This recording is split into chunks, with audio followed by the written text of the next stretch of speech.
اسرائیل کی جانب سے متحدہ عرب امارات میں اپنا دفاعی نظام آئرن ڈوم اور فوجی تعینات کیے جانے کا انکشاف ہوا ہے۔ امریکی چینل CNN نے ذرائع کے حوالے سے دعویٰ کیا ہے کہ اسرائیل نے آئرن ڈوم اور درجنوں فوجی اہلکار خفیہ طور پر متحدہ عرب امارات میں تعینات کر دیے ہیں۔ رپورٹ میں بتایا گیا ہے کہ اسرائیلی ذریعے نے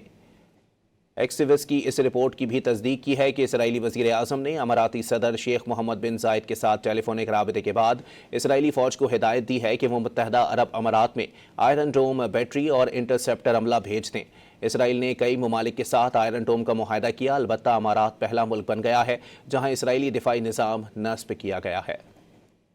اسرائیل کی جانب سے متحدہ عرب امارات میں اپنا دفاعی نظام آئرن ڈوم اور فوجی تعینات کیے جانے کا انکشاف ہوا ہے۔ امریکی چینل CNN نے ذرائع کے حوالے سے دعویٰ کیا ہے کہ اسرائیل نے آئرن ڈوم اور درجنوں فوجی اہلکار خفیہ طور پر متحدہ عرب امارات میں تعینات کر دیے ہیں۔ رپورٹ میں بتایا گیا ہے کہ اسرائیلی ذریعے نے